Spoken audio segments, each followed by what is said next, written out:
Good day, fine people. I hope you're well. My name is Nick on the ZXspectrum 48K, looking at a game called Blade Alley, published by PSS in 1983. It's a shooter, and if you had that current microspeech thing, it would utilise that, but I haven't got that here. PSS, we reviewed another game by them, I think a long time ago, called Frankenstein, but this one, I believe, is a bit more basic than this. It's a shooter where we got 6 different screens to negotiate. If I don't do very well, I've got a cheat, but lots of stuff be coming at you. Oh man, saucers, asteroids, TIE fighters and stuff. Now on the bottom left, I'm doing this on keys, which is not the easiest thing in the world. In the bottom left, we've got 4 saucer things that look like a lopsided hat above my score saying 0. We need to take out 6 of those to get to the next screen, I think. Or remember to blink playing this. We're going down an alley, there's magenta and blue down one side, and I've got kaboomed. Stand by. Lives in the bottom middle there, we've got 2 left. So inspired, I guess, by the trench bit in Star Wars, but this time down the trench coming UFOs and all sorts of stuff. The controls are up, down, left and right, and you need to get the right angle, or the right height to blow up these things. I think only destructions of... I find this very difficult. Only destructions of the UFOs will actually count to get to the next screen. Will I get to the next screen? Well, possibly not. If you had this one back in the day, let me know. I'm not quite sure if it come out on anything else or whether it's just a Spectrum exclusive. If you know, then obviously share your views. But my eyes are going crazy. Red, magenta and blue. I'm having big trouble here. I need special glasses. Try and look away from the screen every now and again, or you might have a bit of bother. What is good about the coding, well, it is 1983, remember, there's a nice bit of shadow both underneath my ship and underneath the enemies coming at me, so that is quite cool. But TIE Fighter City here, stand by. Where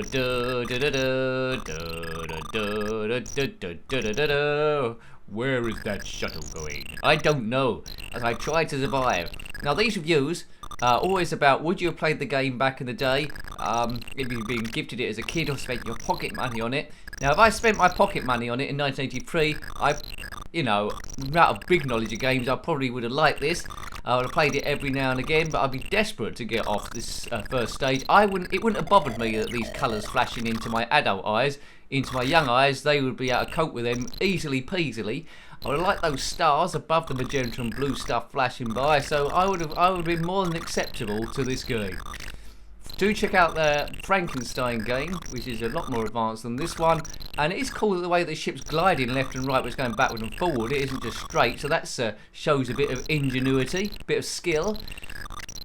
Sounds are as to be expected from this sort of era. It's 3D, much like I suppose 3D Death Chase, although I prefer that to this one. But it's 3D and it's doing quite a lot of cool stuff, so hooray! How long can I survive? I might need a bit of editing, because I think most of the video otherwise will be me just in this bit. Can I get to the next stage? I need to shoot one last UFO to get there, possibly. Come on, get the right height. They should obliterate. The enemy are trying to kamikaze on you, so if they crash into you, you're doomed. So avoid them and shoot them. TIE fighters, although they get points, they don't really count as a way to progress to the next stage. Come on, one UFO, Nick, one UFO.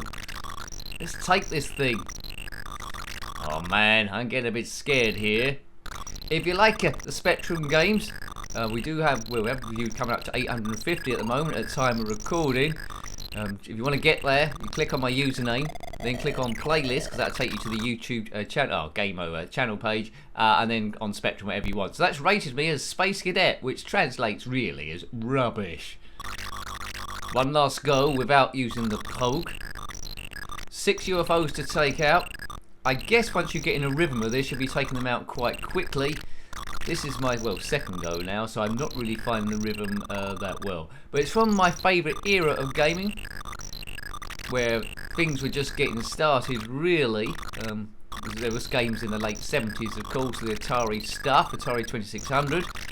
My first computer was a ZXspectrum, as a lot of yours were, but a few of you had Commodore 64s, a few of you were in later on the Amiga, the 6-bit world, but it's all retro, it's all goodness. The channel here is to defeat stress, and if you find yourself in a multicoloured trench with your eyes doing crazy things, then you'll know what to do for next time. Yay! I scored 80 points. I'm not shooting a great deal of stuff here. I would have preferred, yay, that got him. I would have preferred a distance-ometer, I think. I'm just hoping there's going to be one bit of this game where things suddenly click and I'm blowing stuff up all the time really easily. Oh, I've got knocked about 3 or 4 things here quite quickly, but none of them were UFOs, were they? It's just these doodly TIE fighters which are trying to stop it. That's it, I got one of those, 3 left, I think. Come on, blow up. UFOs down a trench, what could be more taxing than that? I believe this might be on a planet, so we've probably done 8 laps of it by now. I'm glad the UFO thing doesn't restart every time you die and have to start from scratch again. That'd be pretty painful. It's a basic game, but it's not a basic game. It's advanced for the era. It hasn't aged particularly well. Right. You could. A lot of kids would have played this. Imagine there was Luke Skywalker in that trench in Star Wars. You can't get away from that. But there's a lot of room in the trench for this ship. If you crash into the sides, you blow up.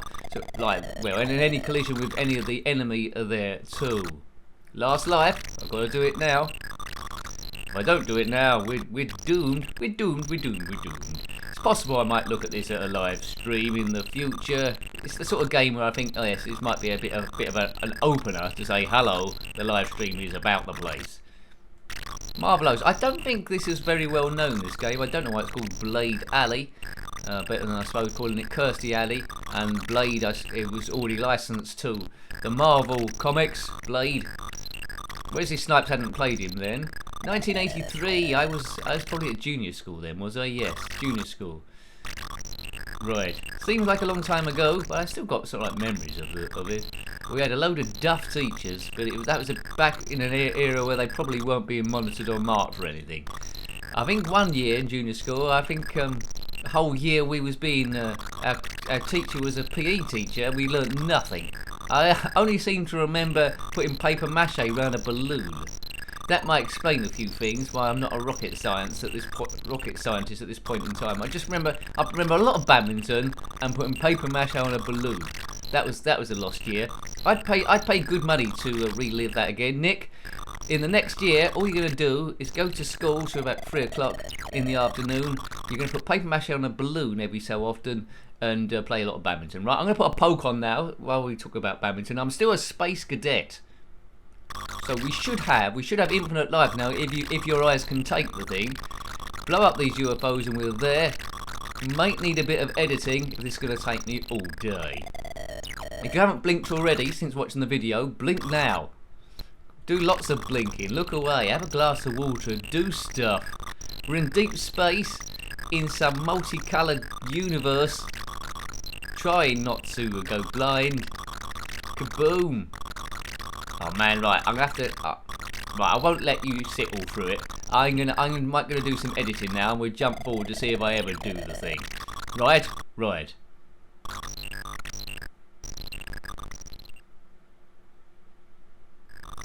We're still here shooting away. I've got one UFO to get. Is that it? That's it, isn't it? Why is? Oh no. Why are we still on this stage? I blew up a UFO, didn't I? I've got infinite lives, baby. Alright, good. Right, new level, stand by. Off we go. So this is level 2. There's 6 levels, all with different stuff going on. This is more or less the same on the eyes, although we haven't got the bits either side. It says things that come at us are saucers, asteroids, TIE fighters, and curious enough, space hoppers. Was that space hoppers? Why space hoppers for? Maybe they ran out of cribbing stuff from Star Wars. Now, quite a lot of basic shooters from the era do include TIE fighters. There's a space hopper there. Do include TIE fighters. Massive influence on lots of games back in the day. And everything, really. Oh man, I might have to turn the poke off again. So we've pretty much seen all the gameplay that this thing has to offer. It's a shooter, it's a 3D shooter, and there's lots of red and magenta going on, and that's pretty much all we can say. It's coded well, it's no real slowdown. You know what you have to do straight away. The controls are very awkward if you're doing it on keyboard. If you've got a joystick that works on this, my joystick don't work through Windows anymore due to an update, well done there. But if you're doing this on keyboard, it's tricky. Joystick is probably a bit easier, banking, climbing left and right. odd configuration. It's one of those ones where it's like anything on the top rotor go up and anything on the third rotor go down, all that sort of stuff. Let's turn the poke off. I think that's off. As soon as we lose our lives, the should go down one, we hope. Not that I want to get out of here as quickly as possible. There we go, free. So, as a kid, I would have played it every now and again, although I wouldn't have been blown away. It doesn't compare with great games that would come later, like Glass, which is absolutely awesome. Glass is 3D as well, does things a whole lot better and a lot more fun. It's got the pacing right. The pacing isn't very good on this.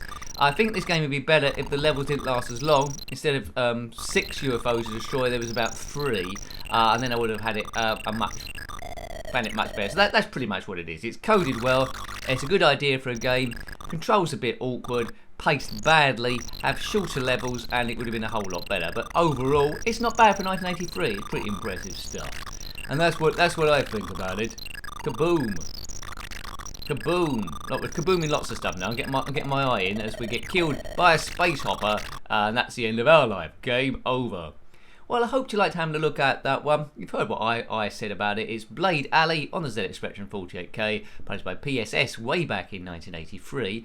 Have you got any comments about this game, any views about it, then please put that in the comment section below. I always love reading your comments. It does create a bit of activity on the channel there. We've got a cool community here. So, till next time, take great care of yourself and a very fond goodbye. Goodbye.